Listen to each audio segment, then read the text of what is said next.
What is up, my friends? How you doing? Hey, Jordan and I are here, and we're going to talk about families and ventures, and I'm going to tell you some stories about my family camping trip where the Donohue family went camping with 9 other families. There was 10 families on this trip, plus 3 or 4 singles. I'm going to tell you some adventures and some parenting things that I learned and had to experience. And we're just going to have some fun together. It's when we're recording this right now, we are in late July. It's actually my birthday today. I'm 48 years old. Today, I'm 40. Wait, you buried the lead. You got to start with that. Who cares about camping? Who cares about the family dynamic? This is Sean's birthday. Dude, I didn't even know Sean's. I'm the worst friend because I don't know when it's. I barely even say happy birthday to my wife. So happy birthday, Thanks, brother. buddy. That's amazing. Oh, good. The big 2-1. 2-1. Yeah, it feels good to be 48, and we're gonna do sushi tonight as a family. Nice. We're gonna Dude, that's the we're best. gonna float down the river this weekend with some friends and some inner tubes, and just experiencing summer and fun. And I'm excited about today because we're gonna do kind of an episode where Jordan and I are just gonna tell some stories that I think you're gonna get some value from. I got 5 kind of parenting takeaways that you're going to take away from these stories. I hope you love them. I hope you laugh. I hope you learn. And so, Jordan, I'm pumped for today.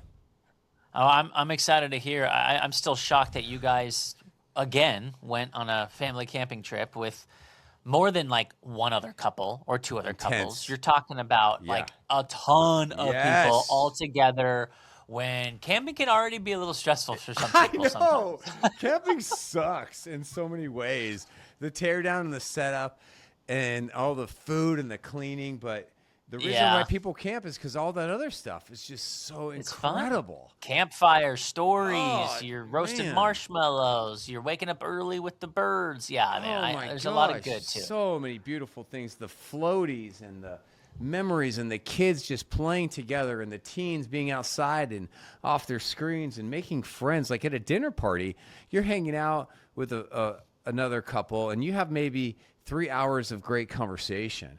I mean, camping, it's like, if you go for like 3 nights, it's like 30 hours. You can really get to know somebody. That's a good point. And you guys, when you do this camping, are you lake camping? Are you mountain camping? What is the dynamic? We go to this incredible Northern California lake. We're on the group site. We're nestled right underneath these beautiful cedar trees. So there's tons of shade, low 90s, and we're waterfront. And the water is 81 degrees. And I pull up my boat right there. We're catching catfish at nighttime right out of there. And there's just tons of floating and boating and chilling and grilling. That's exciting. Well, that's fun. That is a very relaxing setting. And you go for how many nights? 3 nights. So I feel like for me, one of my most favorite memorable podcasts that we've done was I was telling stories about last year's camping trip. Do you remember any of those highlights? Could you I can do it, but if you want me to, can you tell me some of the highlights that you remember from last year's podcast episode? I think the big one that stands out is you used a curse word in front of a child, if I'm not mistaken, and it got into a situation where you had to talk to the family, and it was a little weird. Mm-hmm. I think there was a couple of situations where something went wrong, as it always does when you have that many kids around, that many adults around, and you are the one in charge of facilitating like the aftermath, the apology, or the repercussions, or making sure that A, the child is learning, and B, the parents are cool with you not stepping on their toes by going too far. Yeah, good memory. Yeah, some just to also bring some understanding about the swear word. So we had a lot of children on last year's trip, and one of the big challenges that we had was that these boys were just very wild, and they were being very, very rude and mean to the girls and kind of to each other. Right. And so I felt like I wanted to. I got very involved with these tweens, with these boys, to do a lot of parenting, a lot of coaching, a lot of care, a lot of fun with them too. And so if you really want to hear something really juicy about how I even used an edgy word, I guess it's a swear word, as a way of getting some kids' attentions, and how some parents did not handle that well and some did. kid, go back and look at go back about a year from today, and you'll find an episode about camping or parenting other people's kids. I think it was a really great time. But Me too. I want to ask though, did this year's camping experience outdo last year's? By that, I don't mean just the overall, we had a great time, it was even more fun last year. What I mean is these stories you're about to share, yes. Does it one up last year's at all? I think I don't think you can top last year's stories because they were so edgy and weird and intense. I have 5 new stories that I'm going to share today, which I think are really helpful takeaways of Okay. Because, like, think of it this way. How would you like to learn about parenting? Reading like a parenting book where it's like, here's 3 points. Or today, Right. if you're interested in kind of growing in family dynamics and family leadership and child psychology, just join me as I just share some stories that I experienced with my family and my friends and their kids on this trip. How about we do that? Okay, that'd be great. No, that'd be awesome. And we get to kind of live through your shoes. A lot of us have never been on a camping trip with 12 other families, I believe is what you said. 9 other families. 9 way, that's plus a lot of 3 people. singles, and Okay. it was wild, man. It was wild. So here's what I'd like to start off with, something really positive. I have a huge report to tell you, Jordan. The children, because there was like this group of tweens. We got little kids, and then we got a group of tweens, and there was probably like let's say around 7 or 8, 9 tweens, and my 10-year-old daughter was one of those tweens. Okay. These kids had the time of their lives. Oh Good. my gosh. Good. I mean, as soon as we got there, these tweens were just hanging out with each other. The boys and the girls treated the girls incredible. The whole trip, like gentlemen. They were jumping off paddleboards. I brought one of those huge floaties that was like an island. I went to Home Depot. I bought a block. I bought a piece of rope. I made an anchor. I mean, they were playing chase. They were playing tag. They were telling stories. They were laughing. They were running around. I mean, talk about a parent's dream and a kid's tween dream. Isn't that It's almost like summer camp. Like you've like seen summer those camp. movies Yeah. where like kids go to summer camp, right? Like you are providing a 3-day weekend summer camp for all these other parents where they get to go too and hang out and explore Yes. and have fun and share stories, but yet their kids are literally probably doing physical activities sun up to sundown. You're in the water first thing in the morning. You're going out on the block. You're Seriously. maybe getting pulled in the boat, like that's on. Honestly, it sounds amazing. So throughout the whole weekend, it's like 4 days, 3 nights. I kept checking in with the girls. These sweet little girls, I just like, 9 through like 12. How are the boys treating you? You guys feeling good? Yeah, good. They're treating us good. And I was just so proud of these boys. So then I went to two of the boys are particularly kind of wild, and we had issues with them last year. I checked in with the parents. I said, hey, I'm really wanting to let you know these boys are amazing. I love your boys. I loved them last year, and I love them this year. They're so fun to be around. And I'm just trying to give you a great report. All the girls are saying how your boys are treating them fabulous. And I want to tell you what the parents said, because this is really important. This is your first takeaway. They said, I'm really happy to hear that, because we had a lot of talks with these boys before the trip. They did. Oh. And we made it clear what they need to do and what they're not going to do. And if they screw this up, I believe the parents said, we won't be coming back. And so you have to have that ahead of time conversation. That's so point you're not number having one. to do it in real time. That's right? point number one. These wise parents, these great parents, they did preventative parenting. Yeah, And that's so important. set the tone before something's important. Have a family meeting. Have 5 of them. Have a good heart talks. Build trust. Map out the consequences. Bond together and set the tone.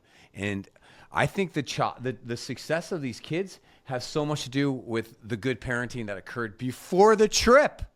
Right. Right? You know what's interesting too is that I'm trying to think of something that we did this summer that is similar. And we never did the big camping trip with a lot of families. We've done that before, and it was great. But what I found that was interesting is, let's say we did a lake day. Okay, go to a buddy's lake house. He's got the dock. He's got 12 different families there. It's 4th of July. There's fireworks. There's boats. There's crazy people, and checking in with your kids is very important. But sometimes you could start to have meltdowns, especially when you've got these long days, right? And Right. so sometimes during these meltdowns, you can either take a time out, you can go separate, you can maybe Yes. go into an area that's a little bit of more of an alone area to Yeah. to have our kids recalibrate. When you're out in the elements like you are, there's not a lot of that going on. So it's Right. like it's got to be hard for Yes. some of these kids who are having meltdowns and trying to navigate that when it's like, dude, there's nowhere to go. Right. Like you could go to your tent, but that's basically it. It's hot in there too. Here in Northern Oh, I California, bet. it was like low 90s. Yes, right. It's hard to do a reset. And it's kind of hard for the kids because they're just missing out. It's like recess, summer camp for the whole time. Right. But this is why, if you have kids that need a reset to set the tone. All right, I'm going to remind you of something that I love talking about. I'm a big fan of this author, this leader called Jonathan Haidt. He wrote the book Anxious Generation. Super long book.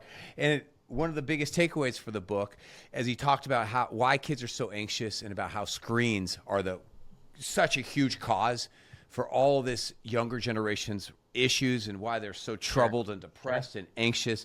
He said, here's my 4 takeaways. And you've heard me say about this because I want you to all hear this. I want you to remember it. And I want you to all do the best you can to living these things out. Number 1 is more 4 like new norms is what he calls them, is that no cell phones before high school. Number 2 is no social media until age 16. Number 3 is phone-free schools. We did a whole podcast episode on that. We've also had podcast episodes about Google Chromebooks and how stupid they are, and how to protect your kids, and why it's so key to do a school-only computer. And then 4 is something like kids, they need more playtime, unsupervised, around no parents, around no adults. Isn't that interesting? I mean, yeah. I mean, literally just happened to me yesterday where the kid's like, hey, we're going to go fishing by the river because we live by a river and it's a small river. And I was like, okay, yeah, go have fun. So they're gone for hours. Yes. Right? Girls, boys, riding their And bikes how down old are the they? and I'm How old like, are they? 11? they're 12, 11, 12, 13, Love right? it. So all within that Love age it. group. And I was just like, hey, when you guys are out and about, hey, look for snakes because here in Georgia, we got a lot of snakes. You got to be careful. Watch out for bugs that are going to bite. Watch out for poison ivy. Go have fun. Well, they get back, and I'm like, did you guys catch anything? They're like, oh, no, we didn't fish. I'm like, what do you mean you didn't fish? Well, the river was too raging because we just got dumped on with rainfall. And in my mind, I'm like, okay, so what'd you do? Oh, we just swam the whole time and let the current take us. And I'm Oh like, my gosh. I work for the Weather Channel. Like, the kids die every year by rivers because it's too strong and they drown. They're And I very got to this point dangerous. where I'm like, shoot, this was that moment where I was like, my kids are having fun, they're safe, they're fishing, and now I'm like, they weren't fishing, they were in the water, which is fine on a slow flow day, but on a Right. fast flow day, you can Right. get caught under a log. And I started getting a little like, I'm glad you guys are okay. Were you being safe? And I don't know if I was starting to overparent a little bit, but it was that dynamic of like, yeah, I Wow. want you to go. I want you to have Yes. fun. But then there was this like thing in my mind where it's every parent probably feels it's like, yeah, go ride your bikes, go have a great time. And then you don't hear from your kids for an hour and you're like, oh my gosh, did they get hit by a car? Right. Did someone kidnap them? Did they go to a friend's house that they're not supposed to be at? You know what I mean? And then you're Right. this weird thing in the back of your mind starts to I guess it's just fear. Right. And that's probably one of the reasons why I'm like, no, just take your phone. That way I can call you. Take your watch so I can have a way to contact you. Take this. Right. And what you're saying and what Haight, I don't know if it's Dr. Haight or whoever Jonathan Haidt is saying is like, no, you almost need to like Yes. have that absence and that Yes. unknown and like Right. let them parent themselves. I don't know how your kids feel about that river trip. I want you to, if you could, ask them. I'm guessing that was probably one of the greatest days of their life. Oh, they were soaked. They smelled like BO. It was awesome. I was like, they're all in the house. I'm mean, like, you guys, Think I'm about sure they had a great. their courage, their self-esteem, their love for the outdoors, their bonding. They pushed themselves into something scary. Hopefully they did dangerous things carefully, because that's what we want to train our kids to do. Right? To take risks, but to do dangerous things carefully.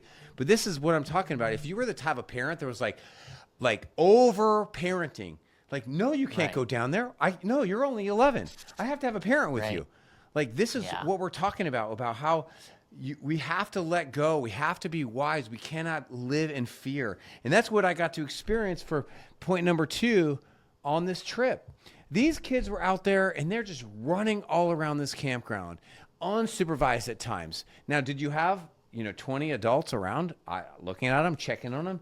Sure. Did I set rules for life jackets and not life jackets? Sure, I did. But this is like what you want to do. You want to create a home culture where your kids have time to live away from you and make memories. And you are a cool, normal parent, and you're not micromanaging every little thing of like that they do. Yeah. Did you ever have a moment where like other campers came by and they were like, or like they were walking by like, oh, that's the loud group. Yep, there they are.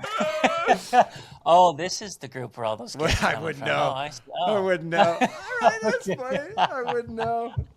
Yeah. Okay. I came out here for some peace and damn quiet. And these freaking kids. We had a lot are of up at space. 6 a.m. We actually Okay. I actually bought a lot of campsites, so we had a lot of room. A lot of room Okay. for kids to play and to be kids. All right, before I tell you point number 3, because I think point number 3 is kind of poetic, let me ask you a personal question. You ready? Yeah. How do you feel about you're a boat owner? How do you feel about you sold one of your latest boat? Tell me your thoughts. Don't hold back. How do you feel about people bringing mud and dirt onto your boat? Onto your boat. Okay, so I just had this experience the other day because I went on a colleague's boat and because I sold mine and I'm like, this is a summer where we just don't have a boat right now. We're going to get one again. Don't worry, but we're going to go boatless this summer. And so I'm looking for all my friends with boats and we went on a boat and, he's like, hey guys, no shoes on the boat. Get them shoes off my boat right now. I was like, oh, shoot, sorry, I forgot, no shoes on the boat. Yeah. For me, I buy the boat knowing it's going to get messy, right? So it's like, it's always interesting to me, especially if you are going to beach your boat and you go from the beach to the boat, you're going to have messy feet. You can do as best as you can to clean off your feet, but it's going to get messy. I try to navigate it, but I'm not Mr. Grump. I'm not Mr. Grump, but if it's a situation, hey guys, try to wipe off your feet. That's so messy. I know I'm gonna have to wash this after anyway. But what about you? Are you Mr. Here are the 10 rules that you have to follow when you jump onto Take a guess. Mr. What do you think? Captain Sean Donohue's boat? The boat is called the Flotation Vacation. The by the way. Flotation Vacation. But what do you Okay, think? sorry, Do you thank think you. I'm Mr. Strictness on my boat? I think you have a set of strict rules, which would be life vests on every kid under this age. We want to follow the law and be safe. No roughhousing when the boat's in motion or whatever. No pushing someone off. But I think you are more lackadaisical when it comes to things getting dirty. That's what I would assume. Because you're all about the fun, too. Correct. Let me tell you a couple stories that I experienced. The first night we got there, within 2 hours, I bring my pontoon up, and I look over, and I see the boat is filled with children. Right. They didn't ask me to go it's on a my place boat. to hang out. It's No, it's a place to hang up out, on right. the sand, which is actually mud. And I say, look at that. I just got here, and my boat is going to be covered in mud right off the bat. So then I say to Danielle, Danielle, look, our boat's covered in mud. Do you want me to? I think, Danielle, I think I'm okay with this. They're having a fun time. Do you want me to take them off the boat? And she said, yeah, I don't want the kids on the boat. And I said, okay. So, But it's the Flotation Vacation, bro. Like, that's the place to hang out. so my friend Charlie was like, he saw his little kid on the boat. He's like, I'm going to get my kid off the boat. Because the little kid doesn't know how to swim, right? So he's going to go get his kid off the boat. Okay. And I said, Charlie, how's the boat look? He said, you don't want to know. The next day, I saw this cute little girl taking one of my floaties. Oh, and she was carrying it somewhere. And I watched her. I was actually talking with her parents, and I saw her take it into kind of the woods. And the woods had bushes in it. And we have these manzanita bushes that have really sharp, very sharp, kind of like thorns. And I thought to myself, adios, floaty. That's exactly right. It is going to get torn to shreds. That little girl is probably doing a fort or doing something, and she's making a great memory. And if I don't speak up right now, that floaty is going to be popped very quickly. Well, about 15 minutes pass, and that little girl comes out of the woods. No floaty, man? Whispers something to her mom.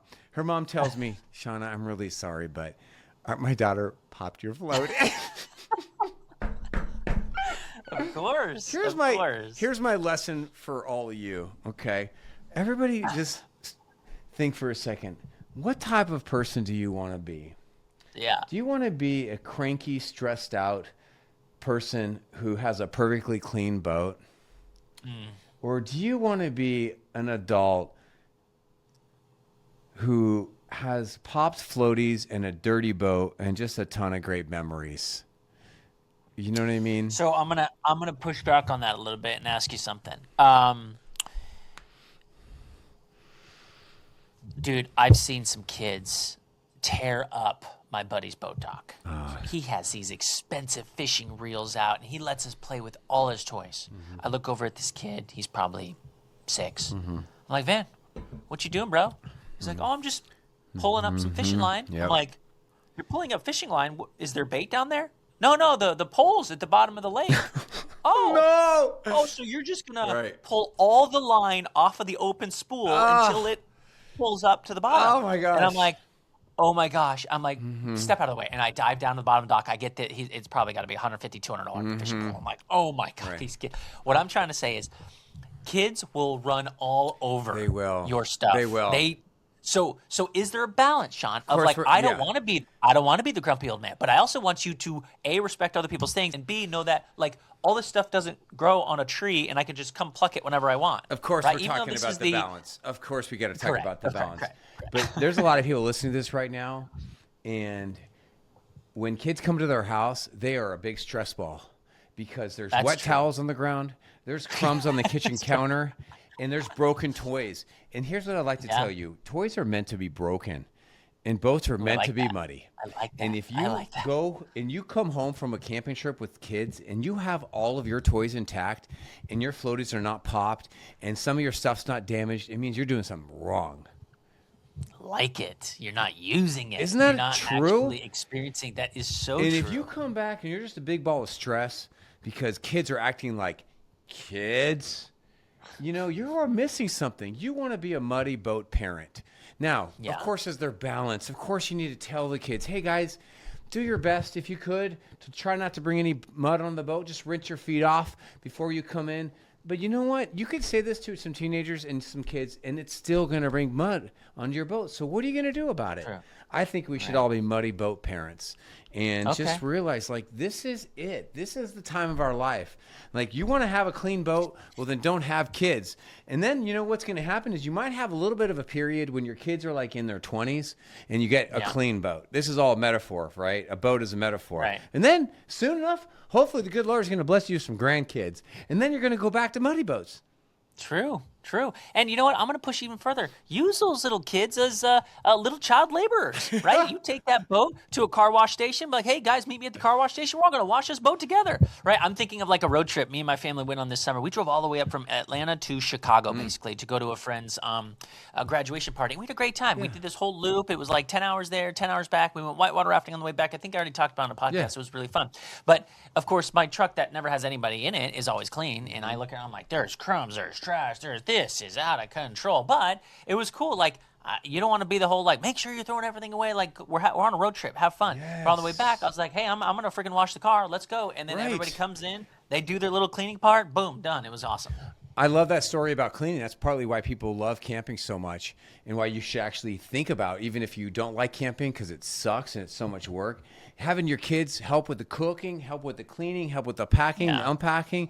And some battles are worth fighting for. And I think what we're talking about is balance. We started today's episode talking about setting the tone. And, you know, like whether the tone, the metaphor today is going to be a boat, like setting a tone and setting a tone for the trip. But also, how do we balance that with, hey, you could do as much toning as you want, and you're still going to have issues with kids and with boats because that's life, you know, that balance. That's true.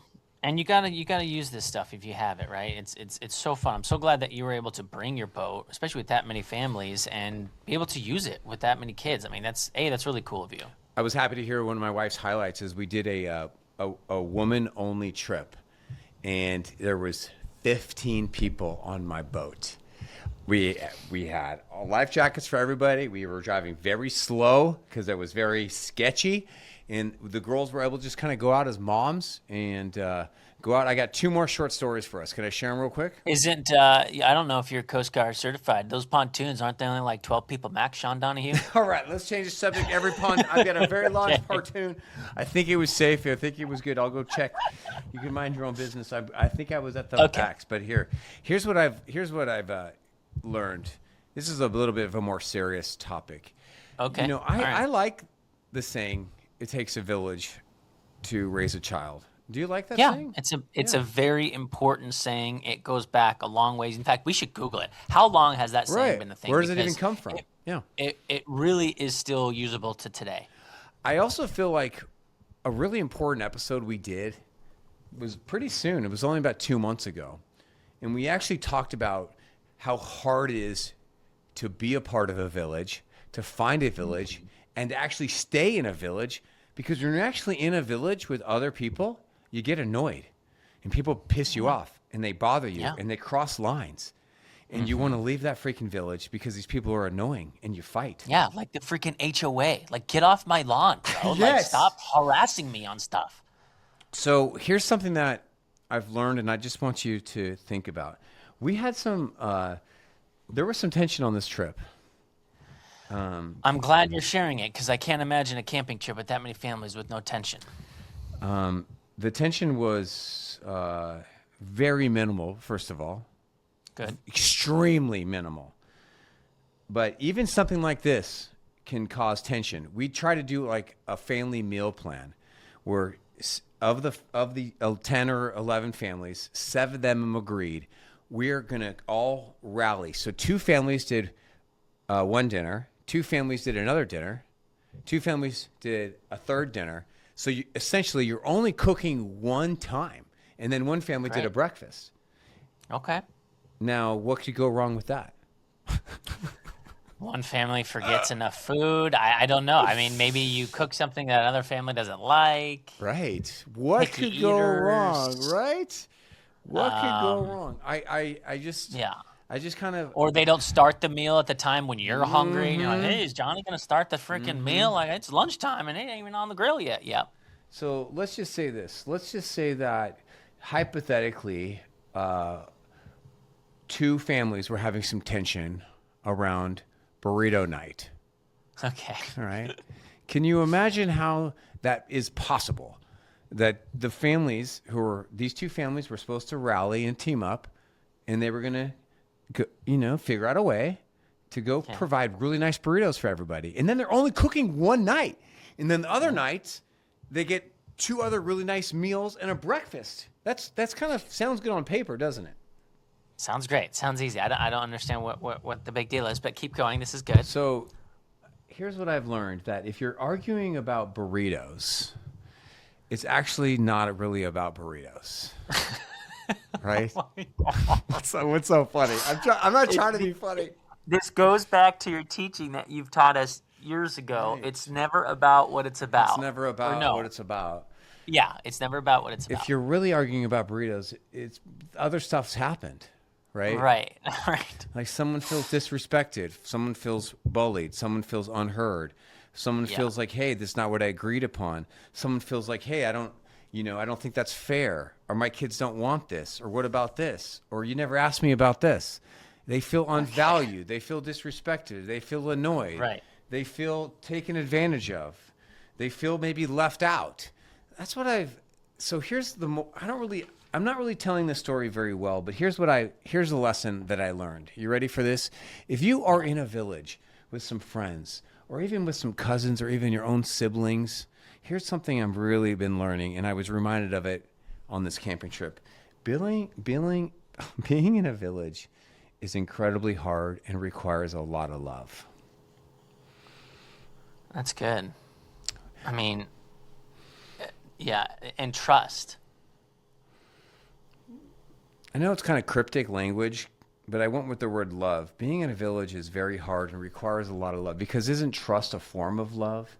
Isn't patience a form of love? Isn't forgiveness and forgiving and just accepting everybody? Because if you spend a weekend camping with somebody, you're going to be annoyed with them, and you're going to see, oh, this person is a little quirky over here, or this person is a little controlling. Oh, this person is kind of a weaker parent. Oh, this person's a really aggressive parent. Oh, this person isn't really involved with their spouse. Oh, this person's harsh with their spouse. Oh, this person is muddy on my boat. I want to ask the dynamic here for a second. Do all these families get along? Do they know each other? Are they normally all friends? Some are new friends, some are old friends, and some are newbies. Okay. So in a situation like this where you're inviting all these people, let's say I have an event coming up and I've got 7 families I want to invite, but I know family number 7 and family number 1 don't get along all that much. Right. The but village. They are my friends. Right. And I want them there, right? So this is your camping trip. I want them there. But, this family, they don't really, they'll deal with each other, but they're not like really close. When it takes a village, how do you handle that? Is it something to where like me, the inviter, has to maybe not invite one of them because I know they don't kind of like each other? Or me, the inviter, invite them and think they're adults, they can figure it out, and they can decide whether they want to go or not. How do we handle that? Right, let's talk. What a question. I'd love to get your opinion because I'm not the expert on villages, but let's talk about that. Well, I'm in a situation where I've got an event coming up, and I know these two are not getting along. And I'm like, well, do I disinvite one of them? Do I just say, show up if you want? Do I want one more than the other? Right. And so it's I don't know what to do. We actually talked about this, and I know exactly what you're talking about. So protect people's privacy. I think we've done a good job of that on today's episode, as we do every episode. Let me tell you my opinion, and I'd love to get your opinion on this. Okay. I think I'm literally asking, trying to figure it out, but yes, please go. I think invitations and inviting people to things is very loving. I think having hospitality in your home or camping trip, I think organizational leadership is very nice. It's loving. Like there's a lot of families out there that want to be invited into things. They just need someone to be a leader, someone to organize them, someone to host, someone to open up the barbie. So I think inviting someone is loving. So now your question is, well, is it kind to not invite somebody? Well, then now the people you just invited in your scenario, they have a choice to make. Am I going to be loving? Because if I show up to something and I don't like somebody there, are you going to be nice to that person and loving? Or are you going to be a prick? Are you going to be douchey? Are you going to bring negative energy into somebody else's campground or somebody else's home? That's not very loving. And then therefore you don't really have a village if you've got infighting.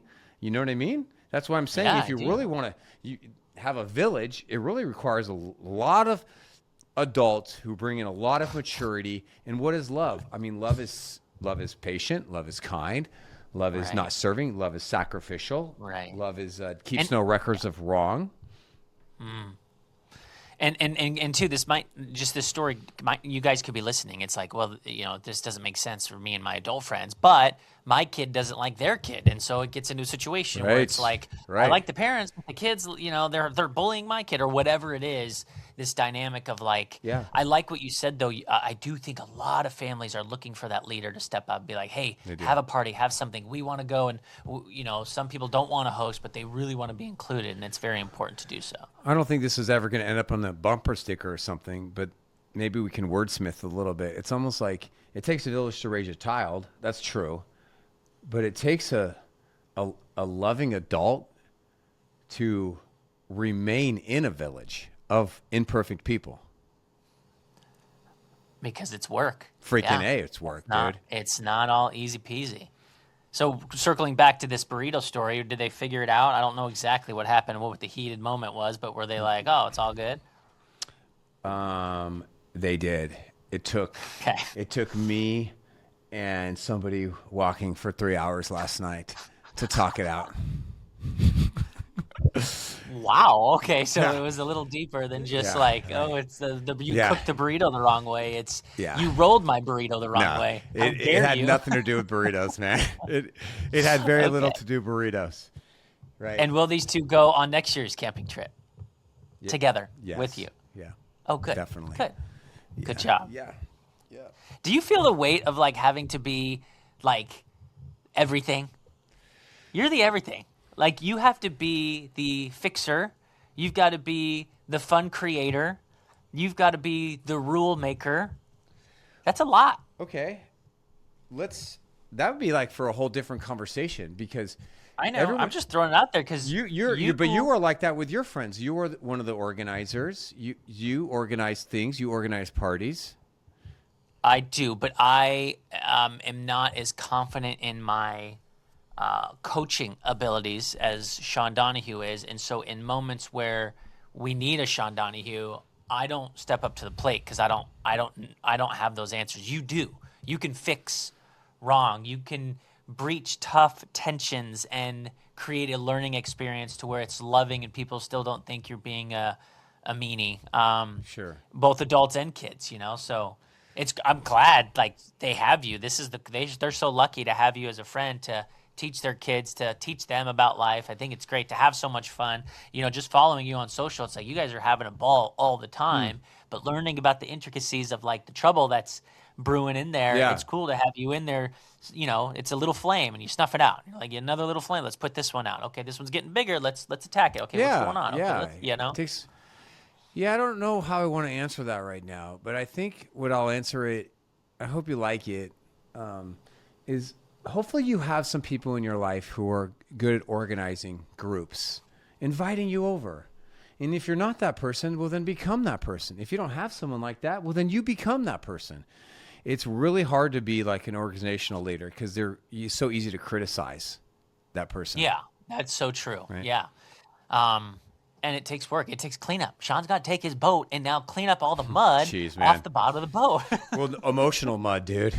Now we're not. Oh, true. Now, because it's so easy to criticize somebody who maybe is putting themselves out there, who is hosting, who maybe has a big personality. It's so easy to bring negative energy into that person. So if you have someone in your life that's like that, I just hope that you have grace and compassion for that person. Because it can be really hard to be the one who like invites or leads or organizes. I know. Thank them all. I always thank people, and I'm like, dude, thank you so much. What can I provide? If you were to look back, we're kind of wrapping up summer almost, end of July, going into August. Some schools start 1st of August, so it's really crazy how summer flies by. Yeah. You only get so many summers left with your kids, and your kids are getting older. How would you rate it, Sean? This summer, how's it been? 10 out of 10, man, this summer. 10 out of 10. That's awesome. How about you? Great. How would you rate your summer so far? It's a great summer. I would rate it up there. 8, 9, 10 out of 10. I try to make every summer unique. I only get 8 weeks because we're on a crazy schedule here, and we purposely don't do too much because we know it's going to get filled up with events and stuff. So great. And that's my last takeaway, what we just talked about. Live your summers especially with intentional leadership to create fun, create memories. Fill your summer so your kids can look back on their summer and say, I floated down a river in my neighborhood and it was a little scary. I ran around a campground and I went on paddle boards. I went behind boats. I went to summer camp. I laughed with my family on a campfire all night. We made s'mores together. We went to a great hotel and we bonded together. We got pictures. That is why we do these podcasts, is to empower you, inspire you, because we love you. I love it too. Thanks for sharing the story. Thanks for coming camping again, and I can't wait to hear next year's. Next year's. Hey, stay strong, be close, and teach wisdom. Much love to you all. Thanks for joining Jordan and I. We'll see you next time.